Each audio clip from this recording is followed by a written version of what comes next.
Welcome to my channel, or welcome back to my channel if you've been here before. This is a channel where I look at Pokemon cards, primarily focusing on the artwork. Today's video is another artist showcase. Now, this is a strange artist, or slightly different from the norm, in that they have gone under two different names in their tenure of working for Pokemon. They used to be referred to as Tetsuya Koizumi, which may be their real name, or it might be a moniker, I don't know.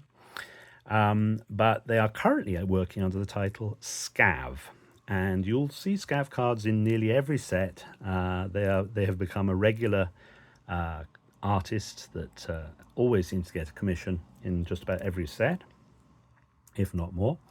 And they have a very distinctive style. Now, I could have looked at their entire career, including the cards they released under the name Koizumi, and I've got some examples here of cards that they did under that name. But I've decided that because that's like 75 cards or so, and there are nearly 50 cards under the name Scav, so it was just going to be too big a project. So I thought I'd just look at the cards that are attributed to Scav, which are over the last 4 years or so. So we will start with the first card. Now this was the Urshifu VMAX from VMAX Climax, and it has mustard, obviously. Very dramatic card. Very large scale. You've got the sun rising here and the rays of sun blasting through with the texturing. Very nice card, but because it's a full art, it's a bit atypical of Scav's work, simply because most of their cards are little common and uncommon cards, little box art cards, and have a more simple style, I guess, than that. So we'll start with one of those, and there we go. This is Muck from Starbirth, which was the first. And if you look down here, you'll see it's attributed to Scav.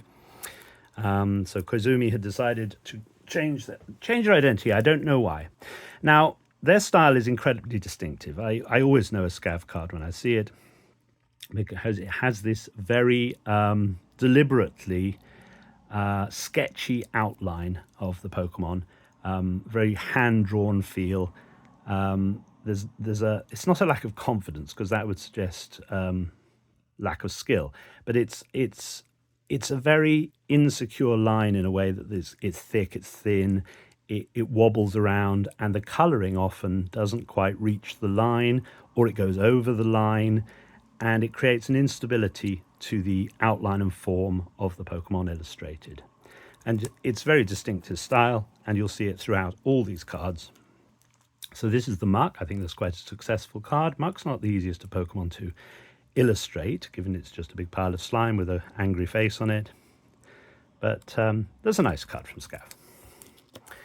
The next card that I can show you is the Rhyhorn from Battle Region, which is one of the Japanese sets that had Pokeball reverses. This is a fairly straightforward card, side-on view of Rhyhorn. You get that sketchy quality of not only the line work, but the coloration and the infill color all feels a bit sketchy. It's not flat colored. It's not flowing. It's got a grit to it. And you've got the same in the background, which is quite a simple little background, suggestive of a desert environment and a sort of sunset happening behind Rhyhorn there. Nice card. The next card that came out was the Hariyama from Space Juggler, which is a more imposing image, really getting across that sort of huge, heavy quality of Hariyama, the power. It's from a low angle. There's a sort of swirl of energy as it's building up to stomp on you. And you've got a fisheye lens effect going on the background here to intensify that focus of power and that staring eye of Hariyama there. Very successful little card, very typical of their style. I like that a lot. It's a nice card. The next card was Time Gazer's Poliwhirl, which looks like that. Yeah, I haven't got everything out of the files in English. I've just pulled out the Japanese. So again, this is a sort of fisheye lens. You've got a symmetry going on here. So Poliwhirl is very central, both arms up in similar patterns, throwing a sort of arc of water in a splash over them, almost celebratory. And you've got the emphasis on the the swirl on its belly, shadow across here to give a sense of light from above, some nice little twinkles of starlight in the background. Yeah, very, very successful card. And again, you've got Scav's line work here with the color not reaching the edges of the lines. Yeah, very nice little card. The next card was from Pokemon Go, and it's an Ambipom. This whole set is ruined for me by this awful logo that I just feel is just, it's terrible. I really don't like this logo being on the cards. It ruins the cards for me. But that's my personal opinion. And you've got this, again, very sketch quality. You'll see that Scav's colour work is often quite subdued, a little bit chalky maybe. They certainly don't go for hyper saturation. But if you look at the way that the line work and the coloration goes almost up to it but doesn't and leaves a white edge or whatever, that is so Scav.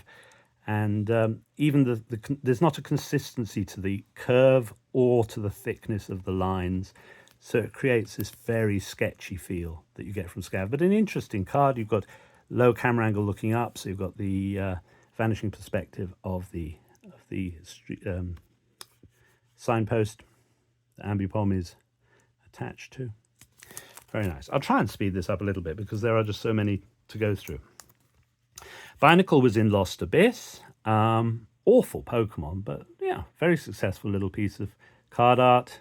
Quite sedate, but you've got the Binacle there, and you're looking from the water level up at it. Gives it a little bit of power to it. Flat blue colour of the sky. That's a little bit unlikely for Scav. There's not a lot of... they've gone for a very consistent colour in the sky there. The next one is the Slugma, which was also in Lost Abyss, which hasn't got a consistent sky colour. There's mottling in it. But that's a very typical piece of their artwork. I mean, you can see the way that the colours, the colour infill and the lines don't ever seem to quite match up. And everything's a little bit shaky and hand-drawn and sketchy. Even the clouds. Nothing's a smooth line. And then the Glalie from Paradigm Trigger, which we do have English copies of, which still had the horrible yellow borders. It's a nice little card. Glalie's an ugly Pokemon, but that's actually a very nice piece of artwork. The lighting, especially the uplighting into Glalie's face, is looking down on this flower, I think, growing in the snow. Very nice card. Right, I'm going to put those ones, stack them over here, because we're going to end up with far too many cards. Right, the next card is the Deoxys from V-Star Universe, I think. Yes, it must be V-Star Universe, which was ruined in English to have yellow borders. But we'll have a look at the Japanese one. Now, another full art. Lots and lots going on here. Very interesting card because you've got Deoxys here in the sky with all the different item cards, or tool. Are they tool cards or item? No, they're item cards that were in that set, I think, or around the. They're all the rapid strike and single strike tools, the fan and the scrolls and the urn, etc. Lantern. Very nice, very complicated piece of artwork. It's upside down, isn't it, effectively? Because, yeah, it's a bit like that Howlucha that's upside down as well. But so it's done a flip over, but the artwork is presented the other way up. So you've got a mountain range here and forest with the sky, but they've done it upside down, which is fine. Interesting piece of artwork, very typical of their style, very sketchy quality, a lot of fine detail, fine lines, etc. The Grumpig was from Triplet Beat, and it's a little bit darker than most Scav cards. You've got a real dark nighttime in the city with the lights of the building, and a strong uplight happening on Grumpig here. Again, a Pokemon I really do not like the design on. You've got these little spotlights on the ground lighting up the park benches, which are funny little angles. I mean, I don't quite know what's going on there. It's almost like the benches are lifting off the ground and telekinesis or something. But memorable little card, very typical of Scav. As is this one. This was now this one in Japanese was in the Scarlet and Violet starter set. This is the Electrode, obviously. You've got the fisheye lens here that we've seen in a couple of previous cards.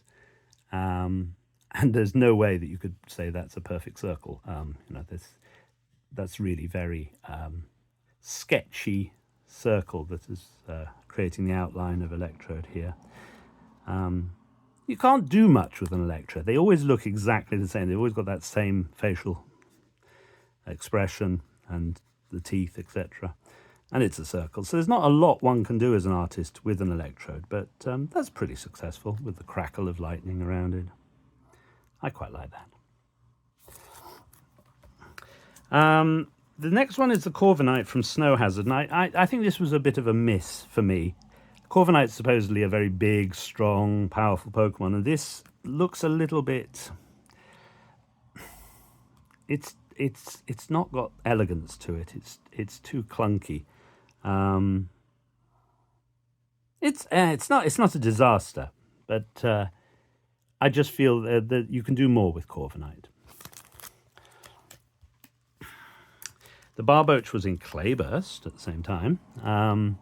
Again, you've got a sort of fisheye lens effect here and a swirl of Mudkip leaping around in some mud.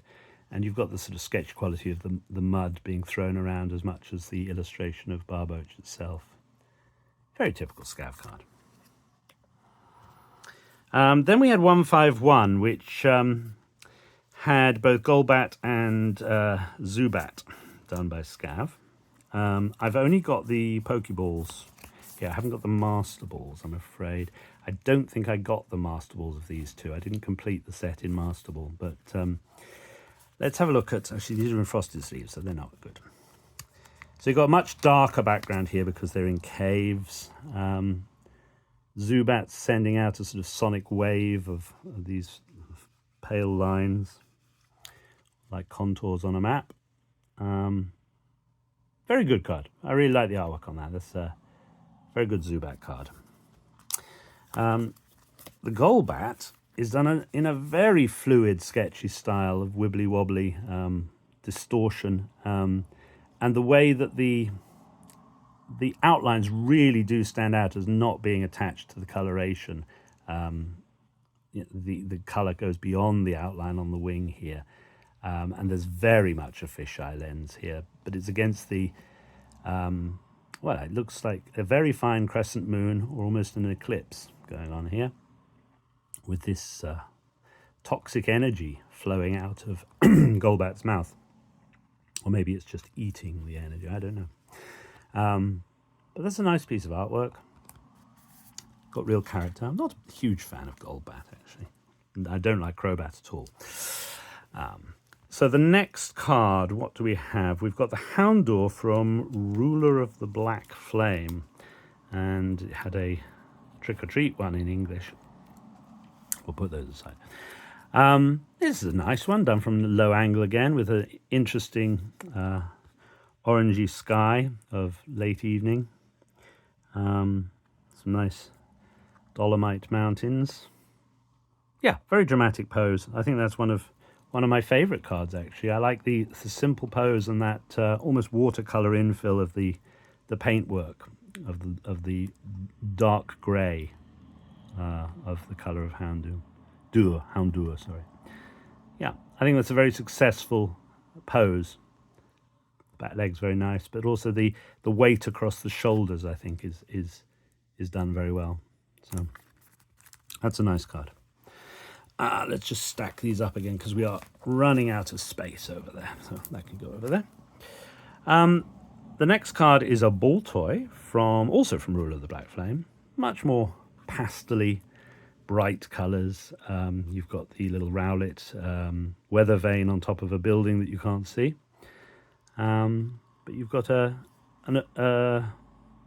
opposite of fisheye lens. You know, you've got the curve of the Earth on the horizon there. It's a little bit simple, but what can you do with a ball toy? It's not, it's a little sort of dreidel spinning top thing.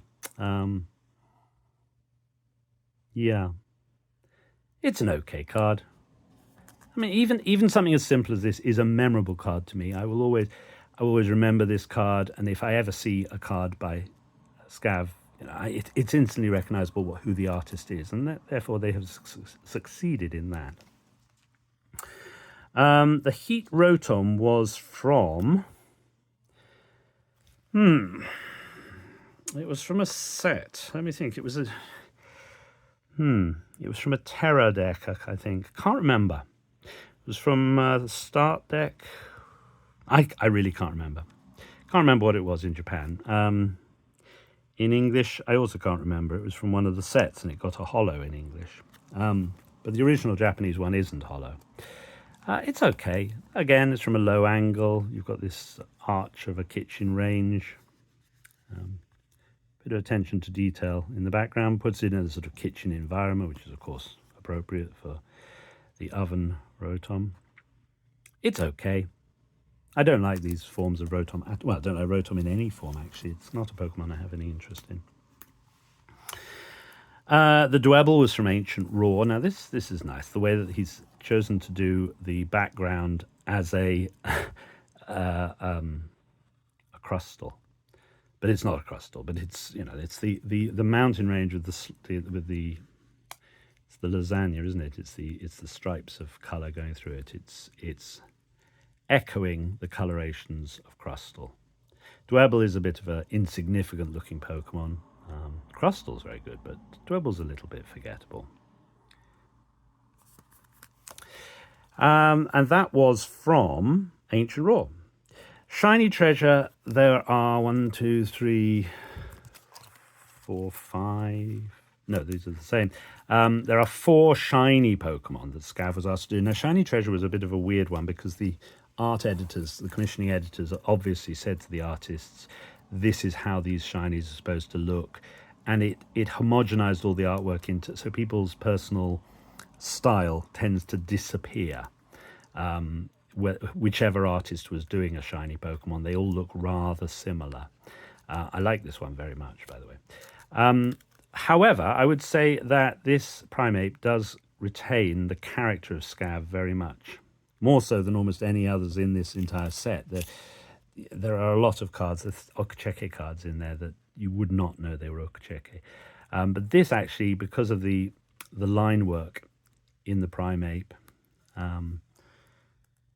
it really does. I would still have a good guess at that being a Scav card, just through the expression in the face and the explosive quality of the lines. So those are nice. The Chatot was from Wild Force and is quite a known card. People like this card because of the cleverness of it, I guess, because you've got these Chatots flying across this sky here with the washing lines. And it's going parapu on the top line, and it's going ding, ding, ding, ding, ding, which is the healing noise of a Pokemon Center if you follow the musical notes, see them as musical notes against a stave, a treble stave. I can understand why people think that's nice and clever because it's got a hidden thing to it. But compositionally, I think it's a little weak. It's an interesting card. I can respect that, but I think the execution of the actual elements of the card are very well done. But I think compositionally, it just feels a little bit weak. But it is what it is. It's a unique card, and there's no other card I can think of that has a musical message hidden in it like that. So I think for that, it's a very good card.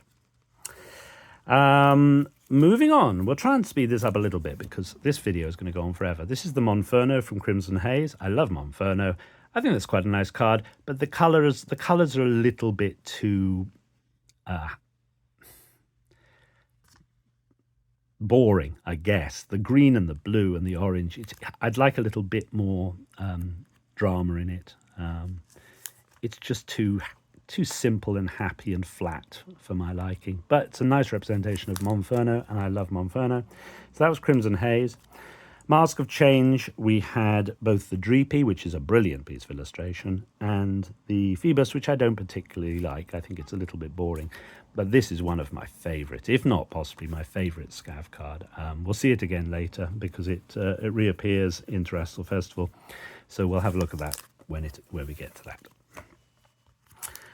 The Crabrawler was from Stellar Miracle. And you've got the Crabrawler at the top of a palm tree here. Fisheye lens, light catching on his claw there. Really, really strong piece of illustration. I like that a lot. I think that's one of his better cards. Which is this one from? Gimmighoul was from Paradise Dragona, maybe? Yes, Paradise Dragona. What can you do with a Gimmighoul? Sketchy drawing of Gimmighoul and a bit of ruins in a moderate blue sky. No strong lighting. It's okay. It's a nice card. It does the job. It's a Scav illustration. I can't fault it. This one I like a lot. This is Gastrodon from Super Electric Breaker. And you've got the two different forms of Gastrodon squaring up to each other in a sort of swirl of action. Are they going to fight? Are they going to kiss? We don't really know. But that's very Scav artwork. I like it a lot. Memorable card. The Bronzong was from Start Deck Generations in Japanese, but it was in one of the sets in English. Maybe in Journey Together or something. I don't know. Again, this is very Scav because there's nothing elliptical about this. This is a very unsure oval. So the line work is all very shaky, sketchy.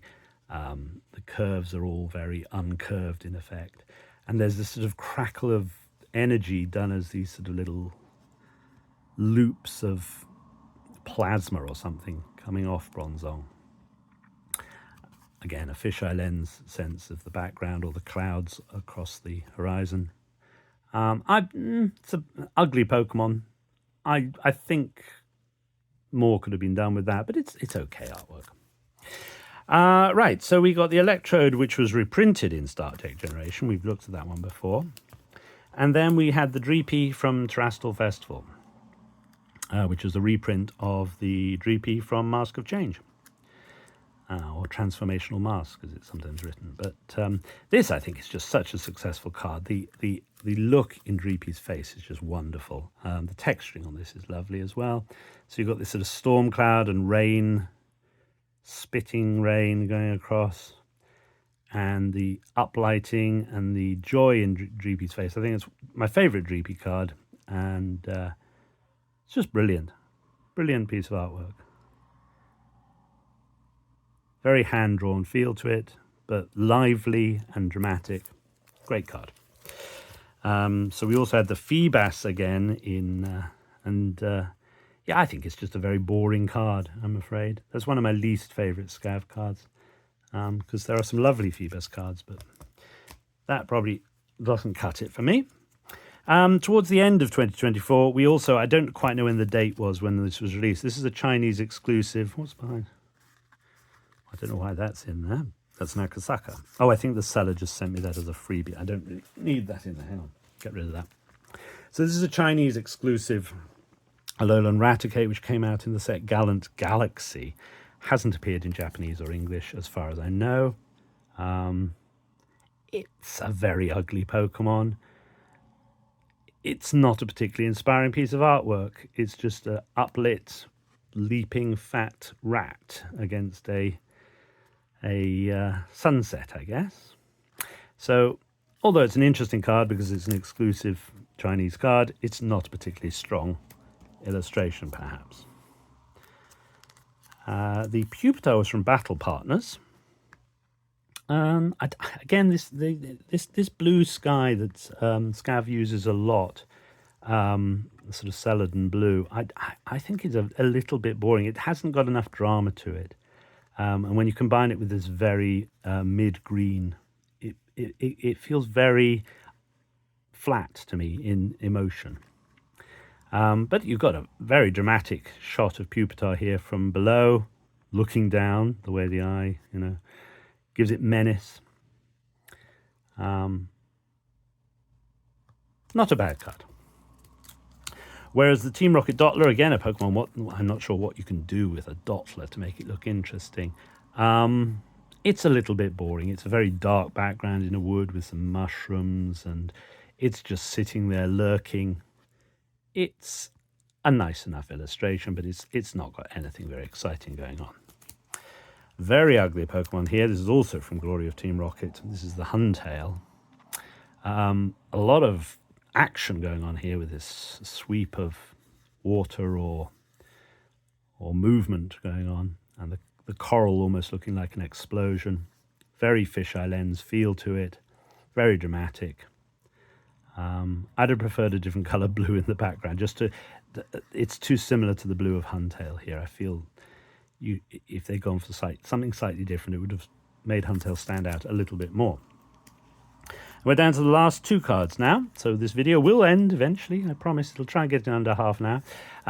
So this is the Durant, which was from White Flare, which had all the different art rares of every 5th generation Pokemon, and Scav was given Durant to illustrate.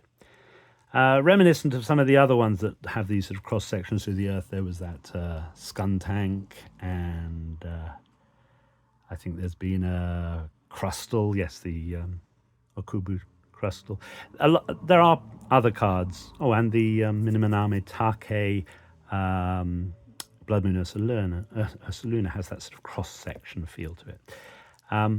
This is it's very grey and steely, very little in the way of colours in it. This hoard of berries that's been tucked away down in a burrow is probably the only pop of colour, except for a couple of other bits in the eyes, etc., and up here.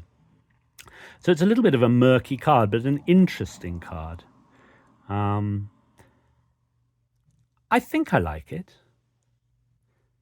But I think it's one that needs, a little bit of time to appreciate. There are quite a lot of little Durants hidden away in this card. I think, there's one there, one there, one there, one there, one there. There's 5. Am I missing any others? There's a fossil down here. There's the, can't remember which fossil that is. It's claw fossil or something. Oh, there's a 6th Durant there. So there's a lot to... Oh, there might be one there as well, 7. There's a lot to see in that card if you actually spend the time looking at it. So it's a successful little card, but it's quite atypical of their work. But we're going to finish on the most recent one, which was from Mega Brave, which was a Spearow, and is very typical Scav artwork. So you've got that sketchy outline and the way that the colours don't quite meet, and there's a sort of whiteness around some of the line work. It's got very sketchy as well in the way this hose pipe is drawn on the reel here, and you've got the buildings in the background and the dumpster. Low camera angle, again, often something Scav will use, and also a slight bowing of the horizon to give a fisheye lens quality. So that's a very typical piece of their artwork. And so that's an overview of all the different cards. I haven't really said a lot about them, I suspect, because there's just so many to look at. But I just couldn't do Koizumi's work under the name Koizumi as well as this and keep it to anything under an hour. So I thought the best way of looking at Scav's work and appreciating it was to just look at their more recent cards they've done under this pseudonym. It's a very collectible, if you're looking for something affordable as an artist to collect, it's very affordable. You can get all of these cards pretty cheaply. Even the sort of big statement cards like the Urshifu or the Deoxys are not going to break the bank at the moment. So if I've inspired you to collect their artwork, that's great. You can put together a nice little collection of the work of Scav. And I would say you could do all of these cards for £50 maybe. I don't know. It's not far off that. So a nice little collection to put together if you're inspired to do that.